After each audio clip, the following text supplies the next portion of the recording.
Hello, good evening, everyone. Thanks for joining our today's webinar.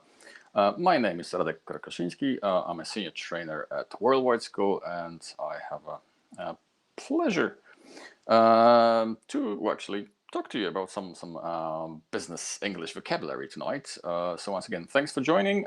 Before we start, a very important question, a very easy one. Can you hear me? You have a chat in the bottom right hand corner, so you can type in your answers there, because I'd just like to know if you can hear me, if I'm getting through to you. Excellent, thank you. We have some answers coming in. Good to know that you can hear me. So as you probably know, yeah, we're going to talk about some business English phrases, expressions, words, whatever we call them, tonight, just to expand your business vocabulary a little bit. I'm pretty sure that some of these words and expressions you already know. Some of them might be new. We'll see as we go. I've put all of them in an alphabetical order, so we'll just go one by one, explaining everything. I will be asking you some questions because I assume that you know some of them. So I will be asking you about some meanings. Then you can type the answers in the chat window. Okay, so yeah, no technical problems. So we can start and try to step up your business English vocabulary a little bit. So let's do it without any further ado. Okay, so the first expression for tonight is action points. Nothing new, nothing scary. Very often used in business environment. Basically, well, action points are proposals for specific actions to be taken. Usually this phrase is used at the end of a meeting, or towards the end of the meeting, or at the end of some long emails summing everything up, basically giving a list of things that should be done, which are just action points. So for example, yeah, I came out of the meeting with 3 action points: 1 email, facilities about the printer, 2 something else, 3, and so on. Probably many such bullet points. Yeah, so action points to start with. Then something similar. We have a nice adjective, actionable. Nothing complicated here. Basically, if something is actionable, it simply means yeah. What does it mean? Maybe somebody can tell me. If you feel like sharing your ideas, you can type something in the chat window. Give me some synonyms to the word actionable, whatever comes to mind, and whatever you think that means.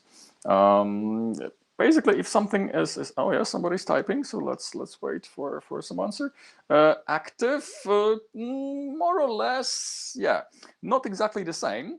No, somebody else is also typing. Let's wait for some other answer. Doable. Yes, exactly. That's a perfect synonym of actionable. If something's actionable, yeah, it's possible to get it done. So simply, it is doable. It is actionable. We can do it in practice. We can implement it. That's right. For example, I love your idea about painting the fence, but I don't think it's actionable at the moment. I don't think it's doable at the moment. Yeah. So basically, if something is actionable, we can put it into action. Yeah, we can implement it. We can do it successfully, hopefully. Right. Okay. Then something that doesn't really require any explanation, I guess. After sales service, something very important, and also one of key phrases in business language. Of course, these are yeah, services such as maintenance or repairs that a company or a seller continues to provide after a customer buys their product or service. So yeah, it's quite important to check after sales service before signing some contracts or buying some stuff. For example, our company's after sales service is considered one of the best in the electronics market. Congratulations. All right. Align. Any ideas about the meaning of the word align? If like 2 departments are aligned or some actions are aligned, what can this one mean? Something very simple, basically. Imagine a straight line. So basically, yeah, if an organization is big one, has like high staff numbers, we can often use the term alignment, yeah, like especially between different departments or different teams. So basically, you are trying to ensure that the different departments of the company, different teams, are working towards the same goal and not against one another. So doing similar tasks, and they share what they have learned so far. So yeah, alignment can be crucial in doing business. So that's yeah, similar to cooperation, just working together towards the same goal, to align teams, align departments, or yeah, simply alignment.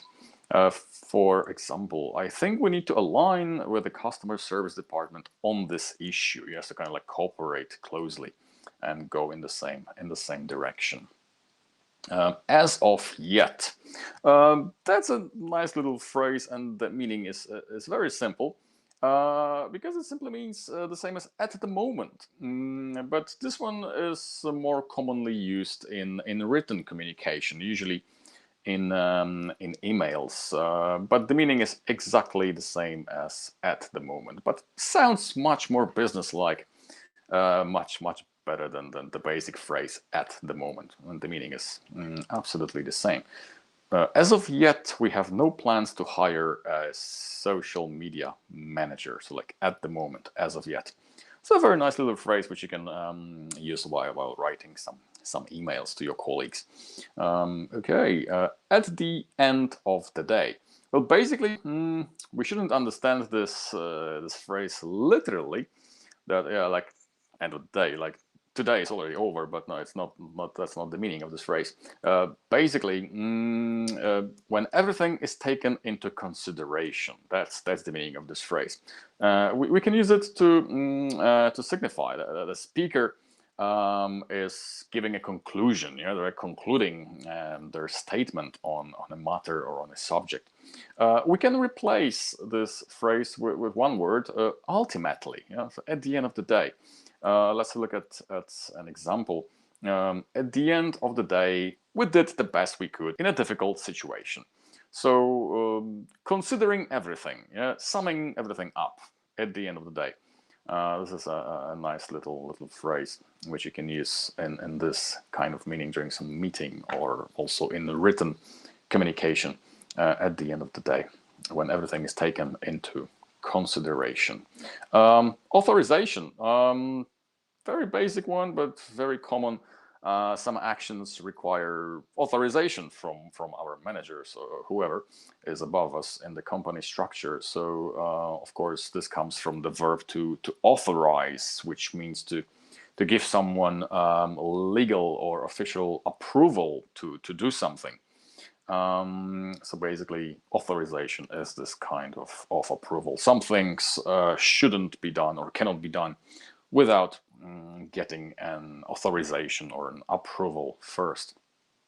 For example, a manager's authorization is required for refunds over $500. Well, yeah, makes sense. Okay. Back to the drawing board. What about this one? Has anyone seen it? Has anyone used it? What's the meaning of this phrase? If you just get back to the drawing board, what does it mean? Positive, negative, or like when can we use this one? If you feel like sharing your ideas, meanings, just type them into the chat window. Back to the drawing board. What is this one? Re-engineering. Okay, yeah, actually, very good. If we are going back to the drawing board, yeah, we are starting again from the beginning, from scratch, with completely new ideas, because what we have done so far hasn't been approved, or somebody didn't like it. So like think about like a blackboard or a whiteboard being wiped clean. So we use this phrase when someone just rejects our idea or rejects our project, and we need to re-engineer it, or basically design everything from the beginning. For example, the client hated your proposal, so we'll have to go back to the drawing board. Yeah, so our proposal has been rejected. Back to square one. So sometimes it can be pretty negative and disappointing. Yeah, if you have to go back to the drawing board. Okay. Best practice, very popular phrase, very often used, and of course, every company has some set of best practices, and these are simply like methods which are accepted to be like most effective ways of doing things. Yeah, it can refer to one company or the more general meaning to the whole industry. And many managers, many employers encourage their staff to follow a set of best practices. Yes, so the methods they think are most effective for doing some things. Usually described in some kind of company handbook or something like that. So rules, procedures, techniques that are preferable to use in day-to-day operations and running the business. For example, yeah, the CEO decided that organized desks are best practice. Why not? Okay, branch. Another very basic one, but very useful, very popular. I'm pretty sure you know what it means. Many companies have many branches in different places, different locations, and a branch is just a local office shop of a company, like a bank or some chain shop, right? Our bank will be opening many new branches in smaller cities next year. But good luck. Okay, so that's a branch. Call it a day. What's the meaning of that? If somebody says, "Oh, let's call it a day," I'm pretty sure you've heard this one. So yeah, if you have some ideas about the meaning, you can just type them in. What's the meaning of calling it a day? Let's call it a day. Yeah, it's too early for us to call it a day, not yet. We still have some phrases to discuss. End of workday. Yeah, actually, that's right. If somebody says, okay, let's call it a day, it simply means that you quit working on a project, on an assignment or a task for the rest of the day because you have done enough, or you have reached a good stopping point. Depending on the context, it can be negative, can be positive, depends on the situation. For example, right team, we've made plenty of progress. I think it's time to call it a day. Yeah, so let's finish for today. Let's go home or let's do something else. Yep, so it's just like ending a project assignment or task for the rest of the day. Let's call it a day. Okay, that was that. And now a clause. So a very legal term, of course, used in with reference to any kind of contracts, legal agreements and stuff like that. So basically, a clause refers to a statement or a term in the contract. So contract usually is comprised of many different clauses concerning different things. For example, our legal team has raised some questions about a couple of clauses in the contract. So yeah, so a clause is a very legal one. So when you talk about contracts and what is included in the contracts, usually, yeah, legal contracts contain lots of different clauses containing the conditions and stipulations of the contract. So that's a clause. Clause of play. Well, kind of not very complicated one. And this one comes from the world of sports, actually. So I wouldn't use it when talking to Americans, because they don't play cricket. But British people, Australians tend to use it definitely more than Americans, because yeah, this phrase is taken from this strange sport called cricket that nations of the British Commonwealth play. And basically, it just refers to the end of the working day. Yeah, close of play. So usually 5 p.m. or after 5 p.m. That's the close of play in most businesses. If you don't if you don't work long hours. For example, we're going to need the report by close of play Wednesday. Yeah, so at the end of the working day on Wednesday, before you leave the office, I need this report. So that's close of play. That's right. Consensus, that's a very old one coming from Latin, yeah, but still used and very often used in business environment. We use this word in Polish, so yeah, no need to explain what it means. But of course, it's an idea or opinion that's been agreed on by everyone, by all the interested parties. Yeah. For example, after a 4-hour meeting, the committee still couldn't come to a consensus, so they'll be meeting again next week. Well, if 4 hours wasn't enough, then good luck. Yep, so consensus, kind of an agreement, opinion that's been agreed on by all interested people. All right. Counter offer. Literally, that just means what it is. Yeah. So somebody makes an offer, you don't like it, so you make a counter offer. Yeah. So if you're unhappy with an offer somebody has made to you, you just make a counter offer with a different sum of money, for example. Yeah? Like in this one, John offered to sell me his used car for $15,000. It's a nice car, but that's a little too expensive. So I'm going to make him a counter offer, maybe 10,000. John, what do you think? So that's the meaning of counter offer. Cut corners. That's a very nice one. What's the meaning of that? What happens if you cut corners? That's one of the two phrases with cutting that we're going to discuss. But what do you think? What does it mean when you cut corners? Positive, negative, or what's the meaning of that? And does it always pay off to cut corners? Okay, someone is typing, so let's wait for some answers. Easy path. Yeah, actually, you're absolutely right. Yeah, if you cut corners, you complete a task in a fast and usually careless way. Yeah.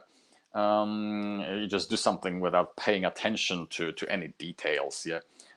Which causes some serious mistakes. Yeah. Or some new problems arising from your carelessness. Yeah. So exactly, take the shortest possible way. Do something the easiest way possible, no matter what the consequences will be. So it's like not very good sometimes to cut corners, because then it just causes more problems. For example, yeah, the new filing system won't work if we cut corners. Yeah, so we have to do it properly, spend a lot of time preparing it, otherwise it just won't work. So yeah, better not to cut any corners when working on a new filing system. Okay, another one with cutting, cut to the chase. What about this one? What's the meaning of this phrase? Cut to the chase. This one actually comes from, I guess, from Hollywood, from the movie industry. Imagine a film with some chase scenes. Yeah, two cars on a highway chasing, probably people shooting.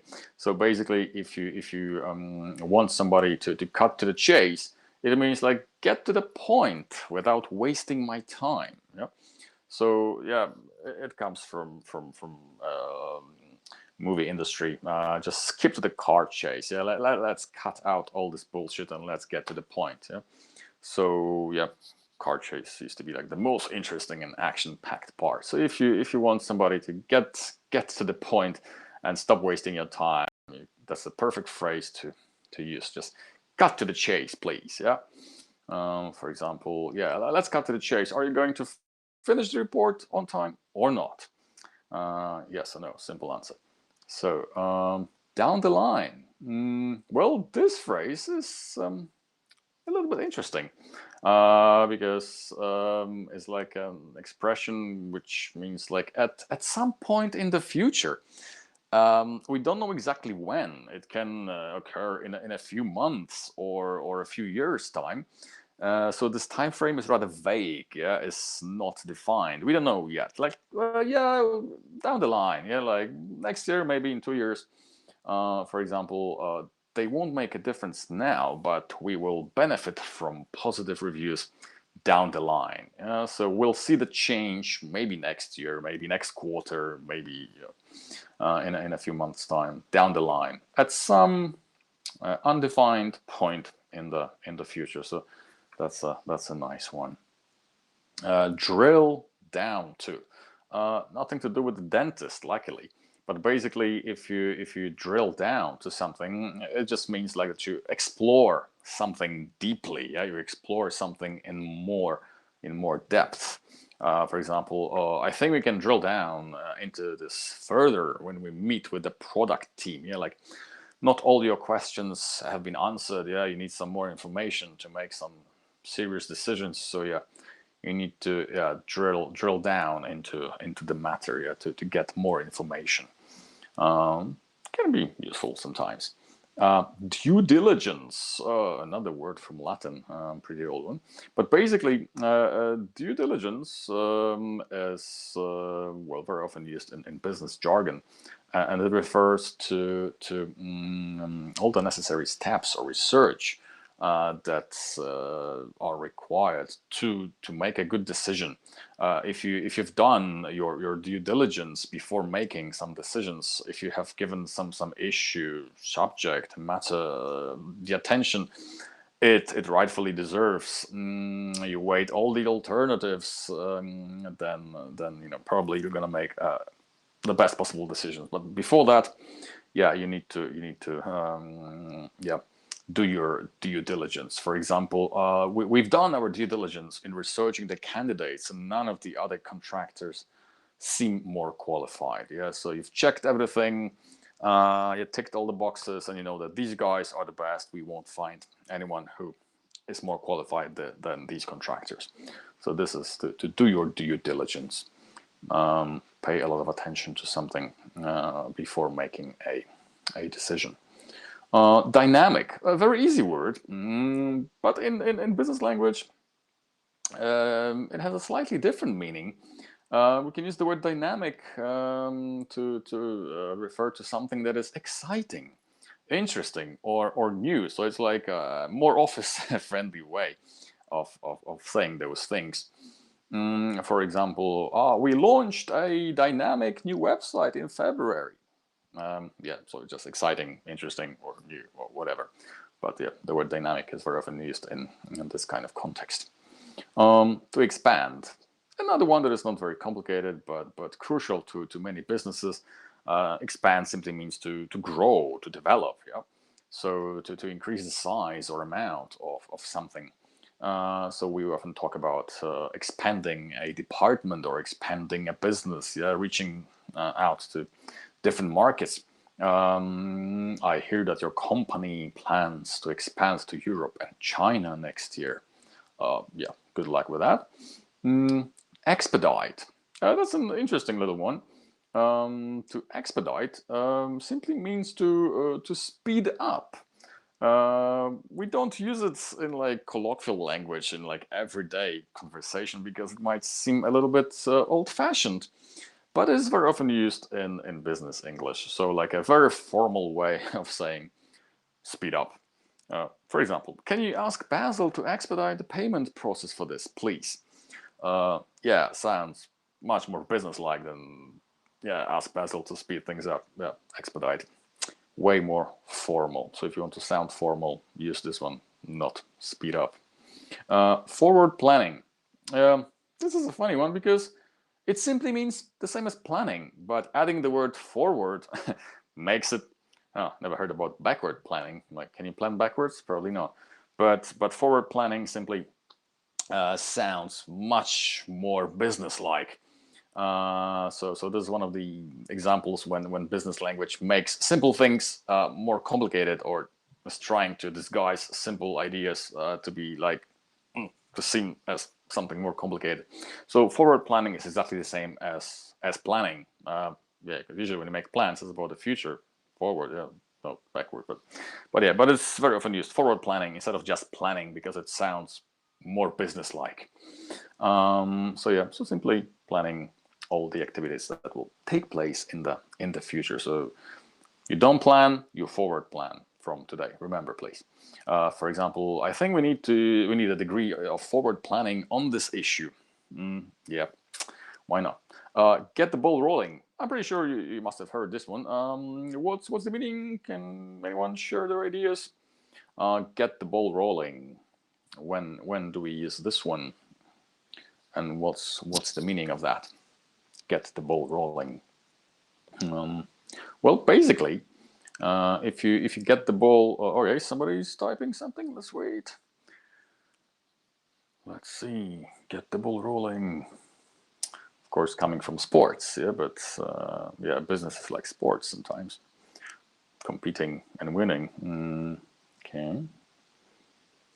Go further? Maybe not necessarily further, but basically just go. Keep progressing. Yeah, that's kind of it.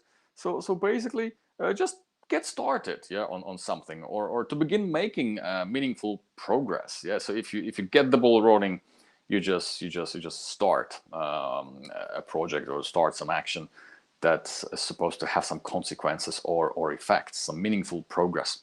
For example, hopefully we can get the ball rolling on the new pitch next week. So like just get it done and start doing it next week. So get the ball rolling. Yeah, just get something started. Okay, then the next one is like go the extra mile. What about this one? Because it's quite literal. Yeah, like go a mile, go the extra mile. So what happens if you go the extra mile? It's not the shortest way. Yeah, if you go the extra mile, it's kind of like taking a round way or a long way. Okay, someone's typing. Let's see. Go the extra mile. A big step can be a big step. Why not? But basically, yeah. When you go the extra mile, you put more effort into something to get a better result. Yeah. So basically, if someone says to you like that you went the extra mile on a project, they are praising you. Wow, so you did something that wasn't necessary to make it even better. Thank you for that. Maybe you'll be promoted. So yeah, so go the extra mile, like take a longer route, yeah, to get to point B from point A, but get some benefits from it or make something even better. That's the meaning of go the extra mile, to put more effort into a task in order to gain a result which is better than expected or better than necessary. So that's a very nice little phrase. For example, we always go the extra mile for our customers. Yeah, of course. Going forward, this one seems like very easy, and it is, because basically going forward, especially used in written communication in emails, is a more formal way of saying from now onwards. Yeah, from today, from this point. Going forward, for example, we need to find out if increasing the budget will be sustainable going forward from now on. Yeah?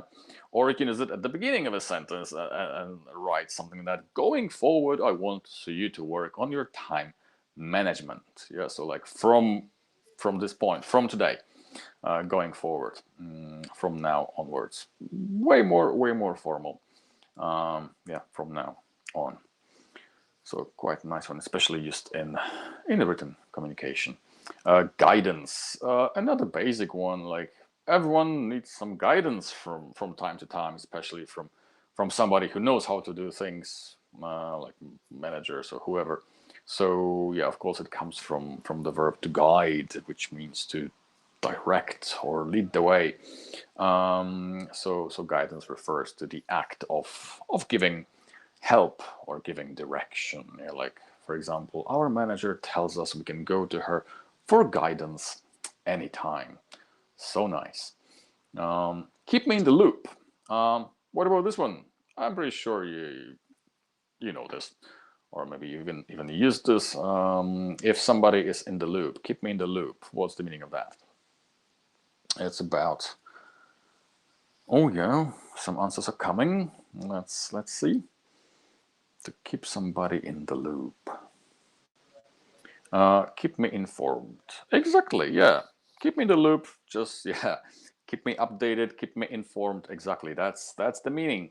Yeah, to keep someone involved and updated about some developments in a project or situation. Yeah, so basically it comes from looping, you know, like going around. So basically, yeah, you can CC someone into your email conversation just to keep them in the loop so they know what's going on. For example, yeah, keep me in the loop on decisions about the targets for the next quarter. So if you want to be informed about something, that's the phrase to use. Keep me in the loop. Right, let go.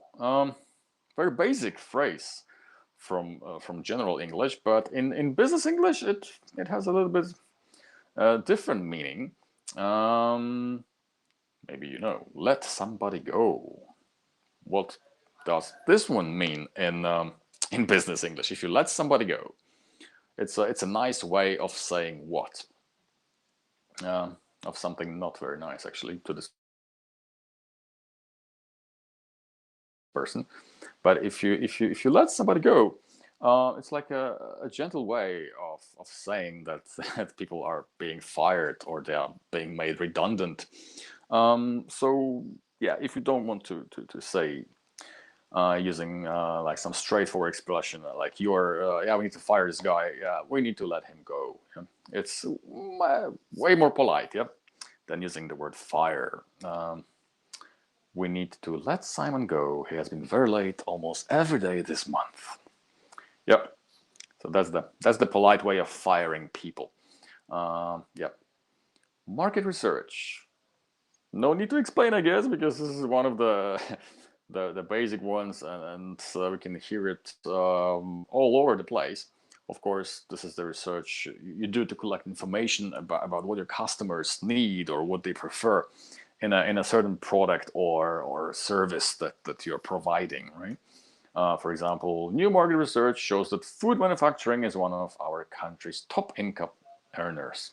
Yeah, food is important, so why not? Okay, micromanagement. Have you ever seen this one? And what's the meaning of this?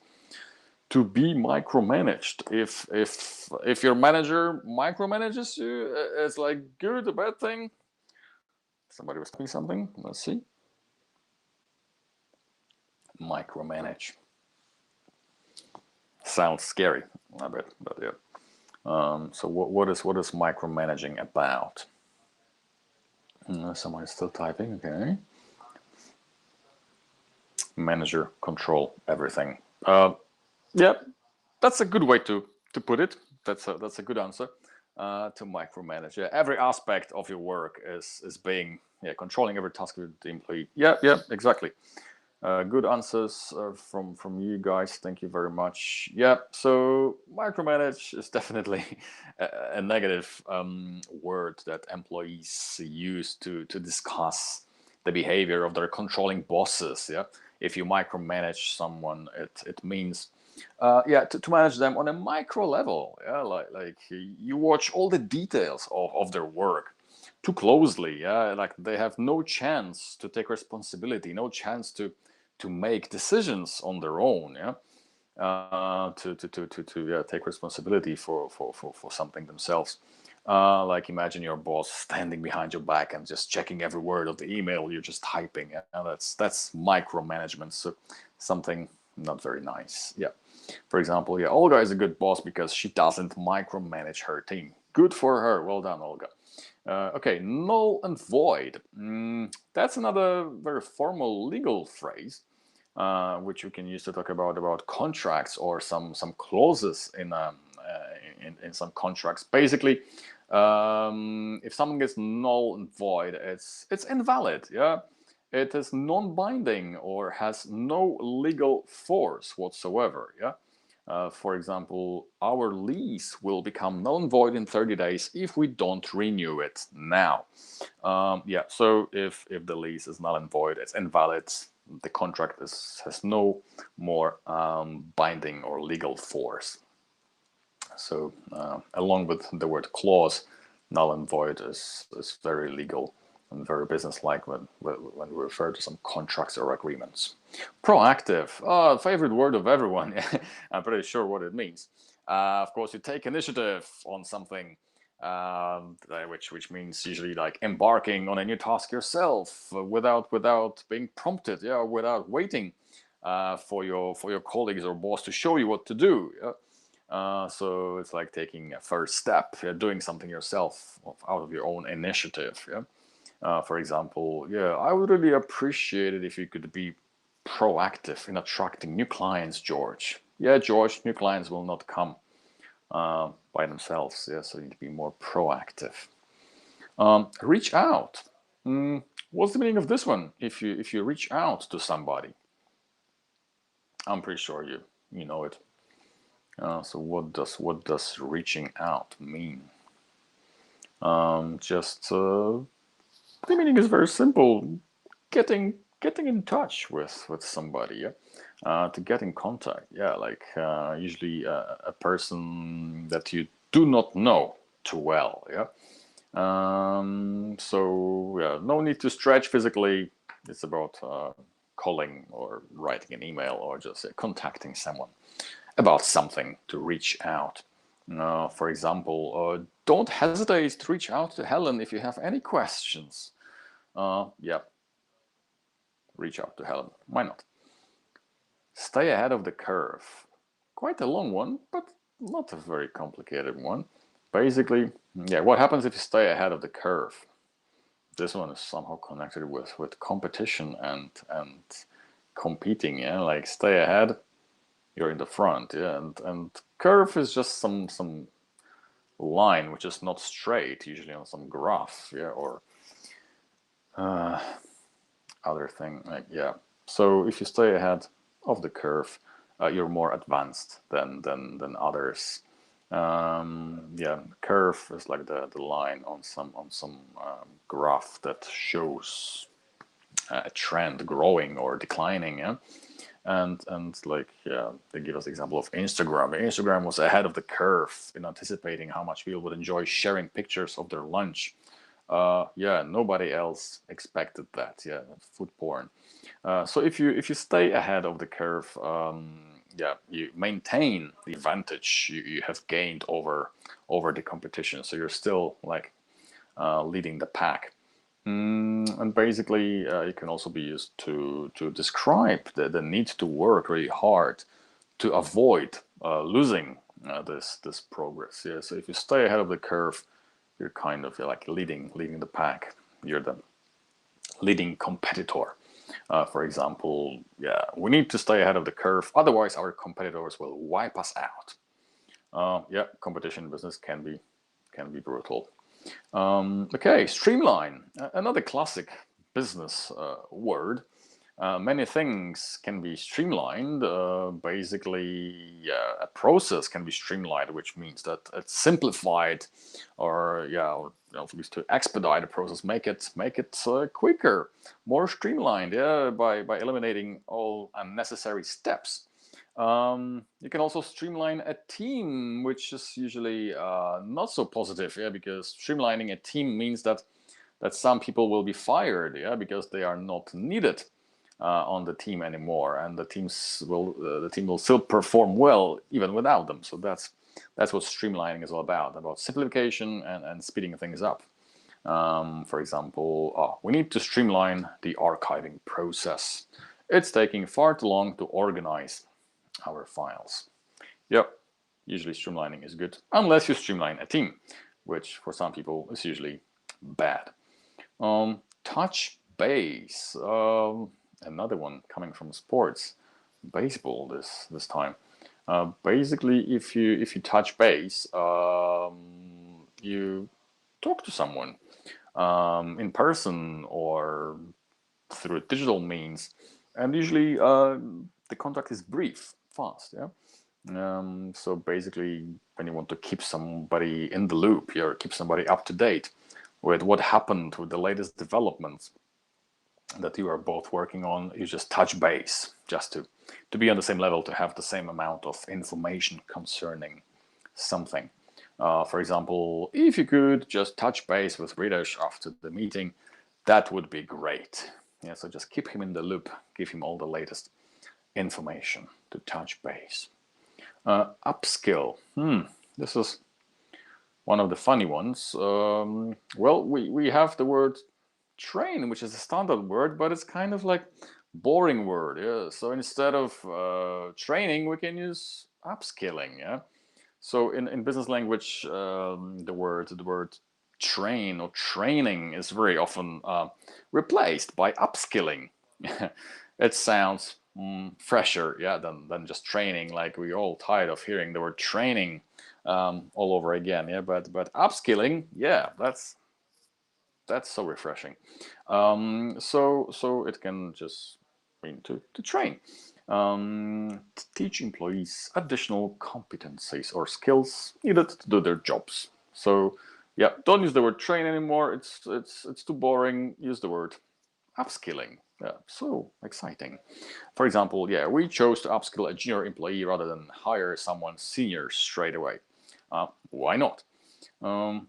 Visual aids when making some presentations. Yeah, visual aids can be very helpful, yeah, during some presentations. So all charts, pictures, maps, etc., everything that makes it easier for your audience to understand something that you're talking about, because some people need to see things to understand properly, right? So yeah, we very often use visual aids while giving a presentation. Yeah, like I have my visual aid right on your screen, hopefully. So yeah, your visual aids really helped me get a better picture of this complex construction project. Yeah, visual aids can be very useful when talking about engineering stuff. Why not?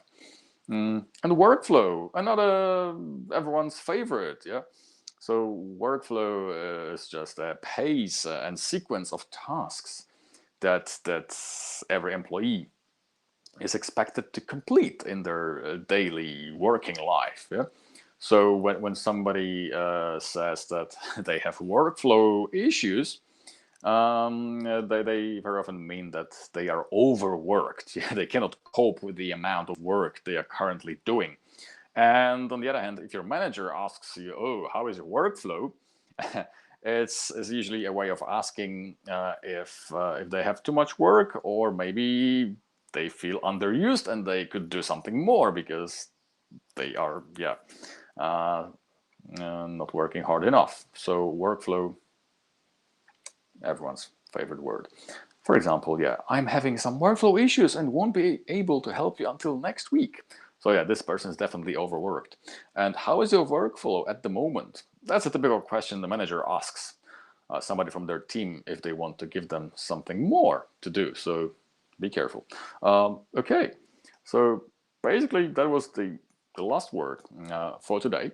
I hope that all these phrases and expressions somehow, well, made your business English richer, and you will use them in your everyday office life.